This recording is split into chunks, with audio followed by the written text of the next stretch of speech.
Bienvenue dans cette nouvelle vidéo où on explore les Epstein Files. Et là, j'avais envie de m'attarder sur un sujet qui a été évoqué quand même pas mal de fois. C'est l'utilisation du mot jerky, donc de bœuf séché, dans les Epstein Files. Et ce serait un mot codé en fait pour désigner de la viande humaine, tout simplement.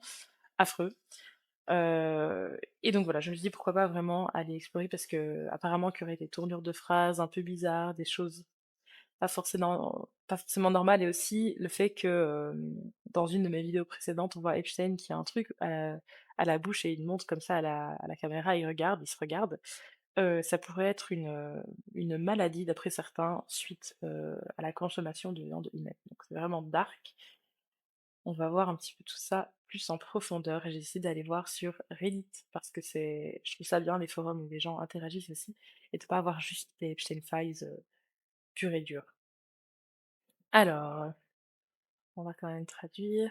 Just wanted to touch base about Jerky. J.E., donc c'est Jeffrey Epstein, said he was gonna start eating regular food again, so he might be eating less jerky. Donc là, c'est en gros quelqu'un, je ne sais pas encore qui, Francis, ok, c'est signé Francis, je sais pas qui c'est, qui dit, voilà, à propos du jerky, en gros, Epstein a dit qu'il allait commencer à manger de la nourriture normale à nouveau, donc il se pourrait qu'il mange moins de jerky. Donc, c'est très bizarre de dire ça, manger de la nourriture normale à nouveau. C'est vraiment, rien que ça, c'est assez, bizarre et c'est assez pour s'interroger. On le sait que ça existe, le cannibalisme, hein, malheureusement. Donc, ce serait quand même, pas si «étonnant» entre guillemets quand on connaît vraiment le personnage, l'étendue de tout son côté diabolique et de tout ce qu'il a fait lui et ses complices. On est en droit de se dire que c'est potentiellement très vrai. Aussi, je suis désolée si je parle vraiment du nez, mais je suis tombée malade et donc j'ai un énorme mal de gorge. Je devais faire mes tournages hier. Je crois que ma voix est un peu plus rauque, heu, mais voilà, hier j'ai pas pu les faire, donc je les fais aujourd'hui. J'espère que ça passe. J'ai l'impression aussi d'avoir le nez bouché et de parler du nez, donc d'avance, je m'excuse pour ça. Ensuite, le mail continue en disant: «That said, he has 6 bags of it in the downstairs freezer». Donc cela dit, il a 6 sachets, de jerky, 6 sacs de jerky, dans son congélateur en bas pour son prochain voyage. Je pense que ce serait, assez pour le to get him through, pour le faire tenir. Si tu d'autres questions, fais-moi savoir. Si je te disais, je me frotte l'œil, mais j'ai décidément, j'ai l'impression d'avoir un cil dans l'œil. Francis has time to come tomorrow to show me how to make it. Donc Francis a du temps pour venir demain pour me montrer comment en faire. Est-ce que quelqu'un est intéressé par un cours de jerky, de comment faire? Hem, Aussi, il vous amènera un échantillon de sa nouvelle recette de jerky, heu, qu'il fait dans son restaurant. Il vous envoie un bonjour chaleureux. Il travaille à un restaurant qui s'appelle Cannibal and Cooks. Cannibal, voilà, même traduction en français, hein.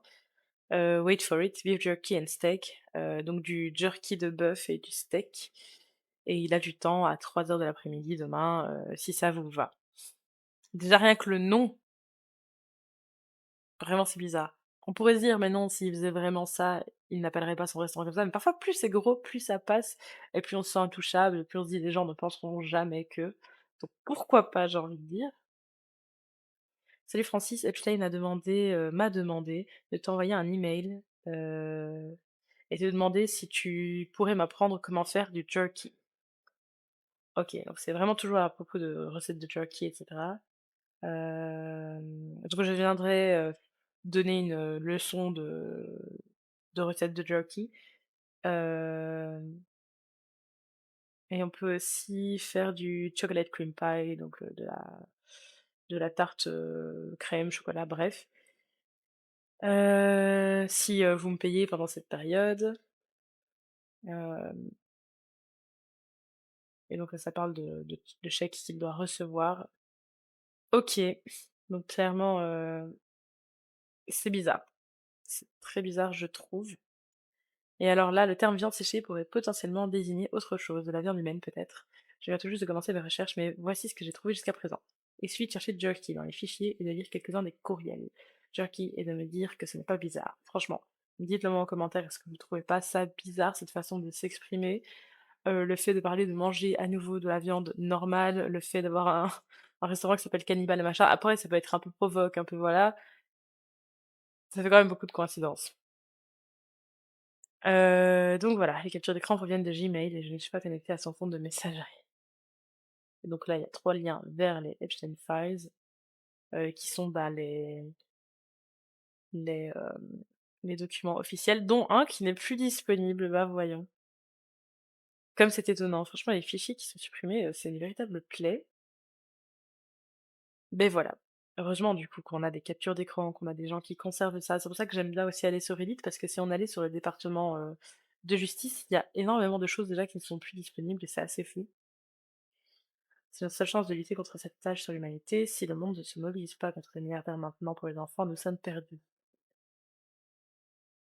Heu, Cela a déjà été démenti, le chef possède un restaurant appelé Cannibal Cooks. Dans ce courriel, il parle de la viande d'élan et de bison. C'est étrange qu'il ait fait analyser la viande séchée pour vérifier la valeur nutritionnelle et qu'il la conserve au froid de façon stricte, mais il semble qu'il soit tout simplement obsédé par la viande séchée d'élan et de bison du chef Derby, d'après ce que je comprends. Mais non. Hem,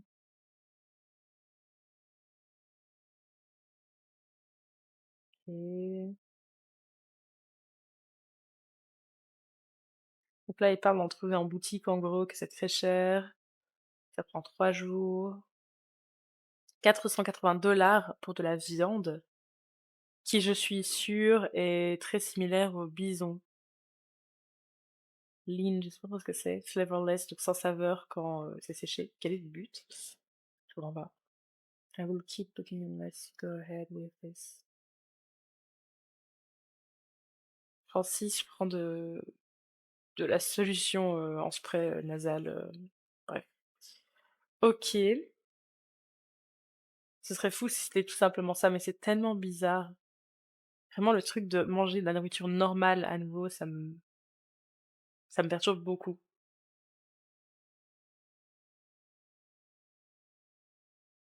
Donc là, on a compris que c'est un restaurant à Los Angeles qui s'appelle Cannibal and Cooks et que le Francis en question, c'est le chef de ce restaurant, Francis Derby, ouais. Ah,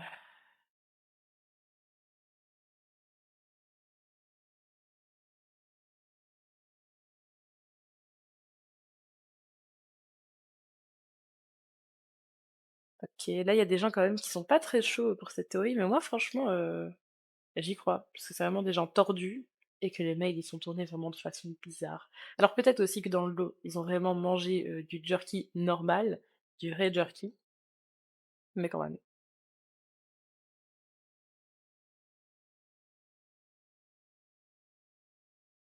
Alors personne ne mange de bébé, il faut que ces absurdités cessent, on risque d'oublier le réseau de trafic S. Je commence à me demander si les gens si vraiment cet aspect d'action. C'est clair qu'il faut pas que cet aspect éclipse les autres aspects de l'affaire, mais je pense qu'il ne faut pas ignorer parce que c'est quand même, illégal, n'est-ce pas? OK. Bon, voilà pour le premier post Reddit à propos du jerky. Hem, donc j'ai du jerky, prêt à être envoyé aujourd'hui, mais tu lui as dit que tu serais à la maison, demain. Et là, il y a quelqu'un qui dit, c'est qui dit ça? Francis, c'est un échange entre Francis et Jeffrey. Donc, j'ai peur que, après avoir été en off et revenir depuis lundi, j'ai peur de ne plus avoir de jerky. Je suis très, très ennuyée. Ou alors ils sont vraiment accros au jerky normal, mais c'est fou, c'est une obsession, c'est vrai. Donc ça, on a déjà lu, c'est une classe de enfin une leçon de cuisine pour faire du jerky avec un restaurant qui s'appelle Cannibal and Cooks. Et là encore ce mail avec, Epstein qui veut manger, de la nourriture normale à nouveau. Et là, on a un mail de Steve Hansen, je sais pas qui c'est, à Epstein qui dit old saying that a dog ate my over, blablabla. Donc, old saying, je sais pas, vieille façon de dire, vieux proverbe, que un chien a mangé mon devoir, et bien mon chien a mangé mon jerky de bœuf. Heu, donc la personne dit: «Je cherchais après du jerky de bœuf, je savais que c'était dans ma valise et ensuite j'ai pensé que peut-être je l'avais laissé à la plage, mais en fait, j'ai trouvé le petit sac en plastique près du panier de mon chien et donc plus de jerky de bœuf parce que le chien l'aurait mangé». Je vais envoyer un message à Francis, pour qu'il nous en fasse plus, car j'ai besoin d'en envoyer au labo et j'enverrai à Francis les infos, du labo. Pourquoi envoyer de la viande je sais pas, en fait, je m'y connais pas, j'ai jamais fait de jerky, je sais pas si c'est vraiment une pratique, mais pourquoi envoyer sa viande de bœuf séchée dans un labo et faire suivre les résultats? Je comprends pas. Salut Francis, Epstein a demandé, de t'envoyer un OK, encore une question d'apprendre à faire du bœuf jerky, décidément. Heu, alors, j'ai entendu dire que tu n'étais pas fan, de la du jerky, de Steve, du jerky que Steve a fait. Il en reste de Francis, donc que Francis a fait, dans le congélateur à ta. Est-ce que je te l'envoie en gros? Ta is going to try to attempt to make Francis. Machin va essayer de refaire celui de Francis, donc le jerky de Francis. Heu et donc voilà, je suis en connexion, j'imagine, en liaison avec à propos des ingrédients crus et de la recette originale.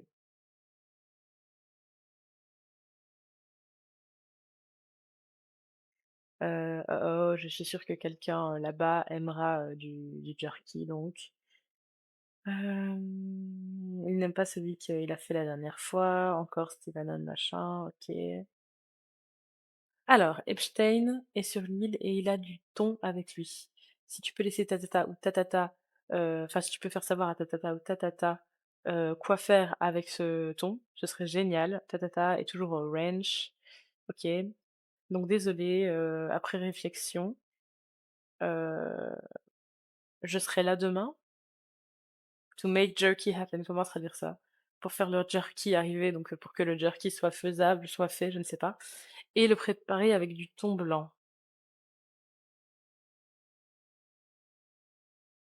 Là, quelqu'un qui dit: «Le jerky sera avec moi quand j'arrive to, Little Saint James», ah oui, l'île. Je peux arriver demain et m'occuper du thon blanc si tu veux. Je dois retourner à New York ce soir. Comment s'occuper du thon blanc, congelé? C'est tellement précis, j'ai jamais vu autant d'échanges sur du thon, du jerky, enfin du jerky surtout.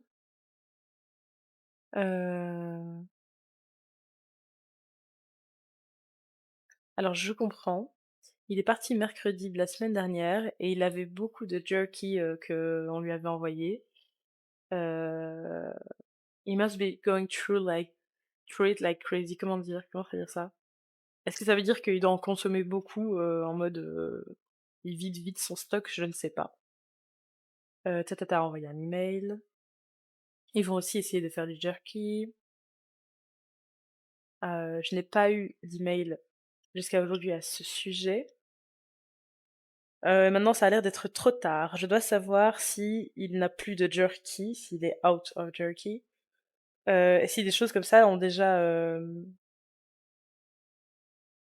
ah non, OK, j'ai mal lu la phrase. Je dois savoir si jamais, il est, out of stock de jerky, s'il a plus de jerky en stock et cetera. Ça, je dois le savoir avant qu'il y en ait plus, de ce que je comprends. Hem, je préférerais venir aujourd'hui et en faire plus, quand j'ai un day off, une journée, off. OK, c'est vraiment une grosse organisation de jerky, quoi. C'est vraiment limite un trafic, c'est quoi ce délire? Et là, on a un mail, qui a été envoyé de Rachel Bova et Leslie Groff. Elle, je pense que c'était une des assistantes, de Epstein ou quelque chose comme ça. Je demande si elle aussi, je sais plus. Donc Jeffrey a demandé un échantillon de jerky de bœuf testé pour, connaître ses valeurs nutritionnelles. et voici les résultats. Je viens de les recevoir et dis-moi si tu as besoin d'aide, plus en profondeur avec ça. Donc elle aussi, ouais, Rachel Bova, c'est une, executive assistant de Stephen Hansen, OK. C'est fou. Alors, bonne journée à vous, enfin bonjour en gros. Je viens juste vérifier si la situation, jerky a été réglée. Vraiment? C'est tout un cas ce jerky, c'est quoi ce délire? Donc la dernière fois qu'on avait parlé, tu avais prévu d'avoir Rich B, envoyé à Paris. Juste pour qu'on soit, d'accord et au clair, le jerky est stable et peut voyager sans être congelé ou mis au frais, OK?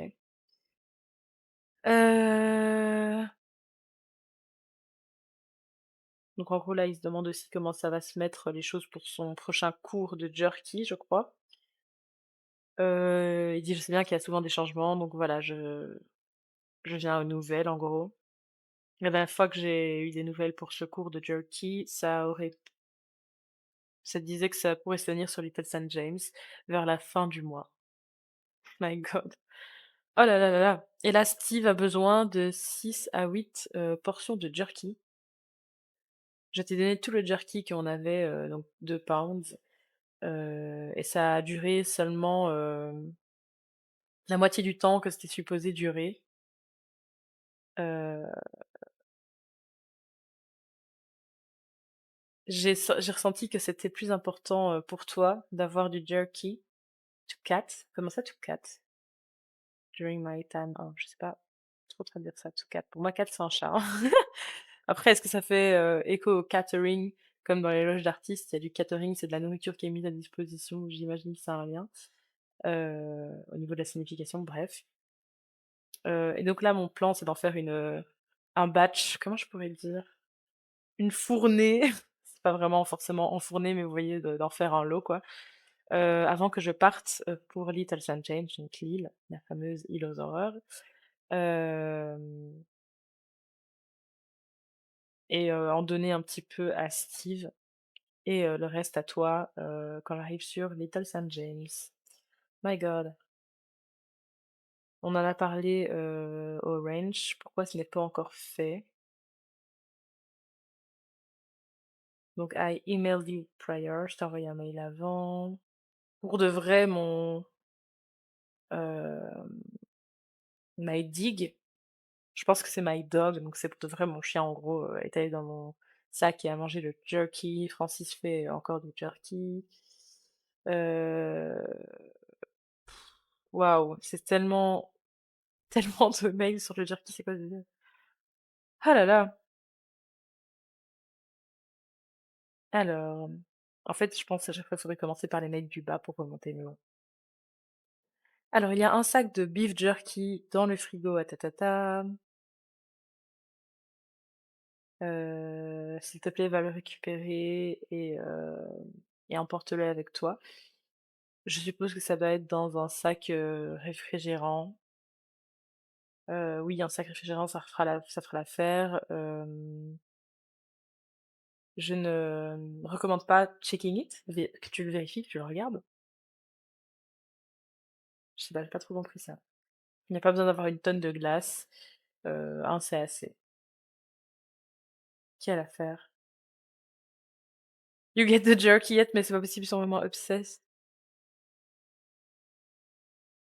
Bon.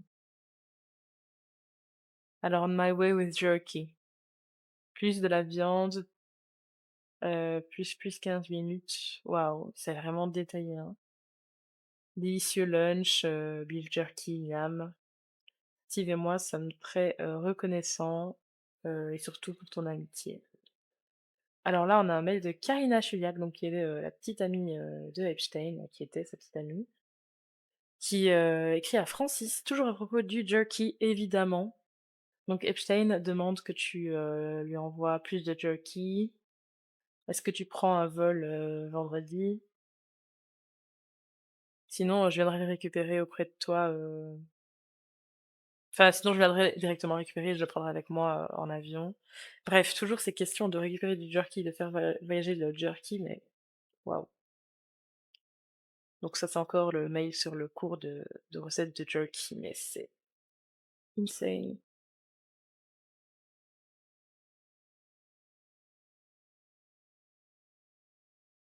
Donc voilà, là on n'apprend rien de nouveau.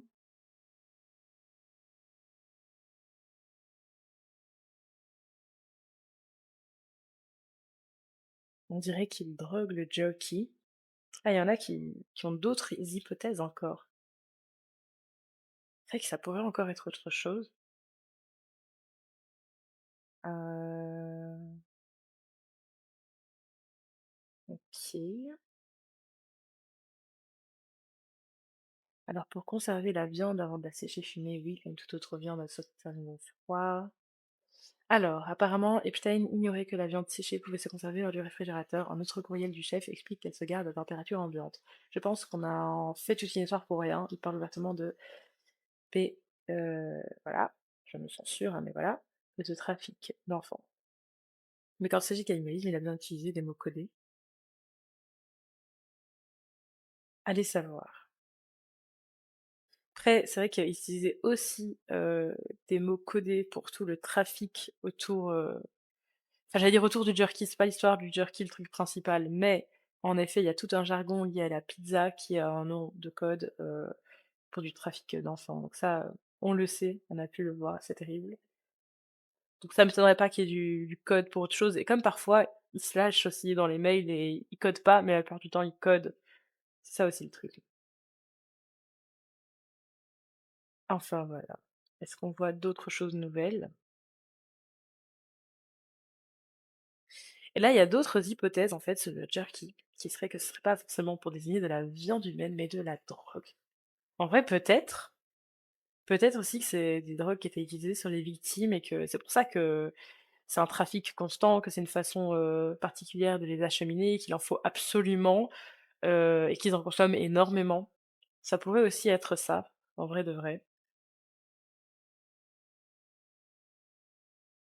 C'est pas une mauvaise hypothèse non plus, quand j'en ai réfléchi. Alors, c'est possible, mais il faut prendre en compte que les gens affirment qu'ils mangent des humains, des bébés depuis des décennies. Simplement, on les a immédiatement pris pour des fous. Traiter quelqu'un de complotiste est leur tactique principale pour discréditer les accusations, et ça marche à merveille. C'est vrai qu'on a déjà vu plein d'emails aussi qui s'échangeaient entre eux, donc les différents complices avec des divers avocats, et que on voyait dans les mails qu'ils étaient vraiment en train de mettre des stratégies pour discréditer les victimes. Enfin, ils mettaient ça en place, cette stratégie-là, donc on le sait aussi que discréditer et puis évidemment, ils allaient jamais avouer, ils allaient jamais dire: «Bah oui, bien sûr». Donc bref, évidemment que si c'était vraiment le cas, ils allaient jamais le dire. Une des victimes d'Epstein aurait réussi à s'échapper de l'île en 2009 et on la voit sur une vidéo paniquer à l'idée qu'il mange des gens.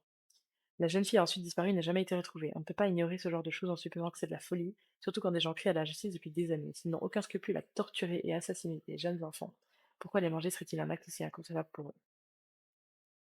Et là, rien n'indique non plus qu'Epstein consommait des drogues ou même de l'alcool. OK.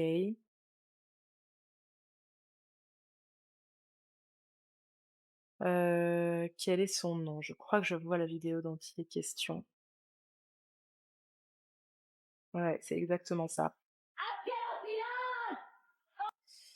Donc, c'est Gabriela Rico, Jiménez qui, en fait, on a vu une vidéo d'elle qui était devant un hôtel et qui était vraiment paniquée, enfin, en crise, et en crise, ça veut pas forcément dire que ce qu'elle dit, n'est pas vrai, mais en en vrai, quand on la voit comme ça, on peut se dire, clairement, la personne ne va pas bien, qu'est-ce qu'elle raconte? Elle raconte un peu n'importe quoi. C'est un peu énigmatique et maintenant des gens replacent ça dans le contexte en se disant: «Et si elle parlait de ça?»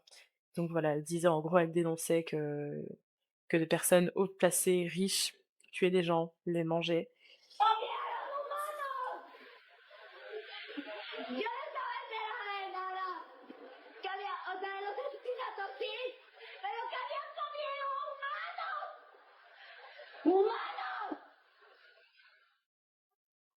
Donc voilà, pour cet extrait. Heu, Clairement, ça fait flipper, ça fait peur. Et en même temps, on peut pas savoir. Est-ce que vraiment elle a été traumatisée par des choses qu'elle a vues, ce qui expliquerait son état? Est-ce qu'elle est dans une sorte de crise et donc qu'elle divague, on le sait pas, parce qu'elle a disparu. Cette jeune femme, on n'a plus jamais eu de nouvelles d'elle après. Donc voilà. Après, je suis d'accord avec ça. Comment est-ce qu'on sait que c'est elle et qu'elle était sur l'île? Est-ce que ça a un rapport avec autre chose? Ça, il y a pas de lien direct avec le fait qu'elle aurait pu être sur l'île et qu'elle pourrait parler directement de Epstein et compagnie. Donc voilà. Voilà, voilà, je pense qu'on peut s'arrêter pour ce post. Hop, hop, hop. Et donc, vérification des faits par Snopes, je n'ai pas de ça. Le mot jerky dans les dossiers fédéraux de Epstein est un code protéine de la viande humaine, évaluation faux.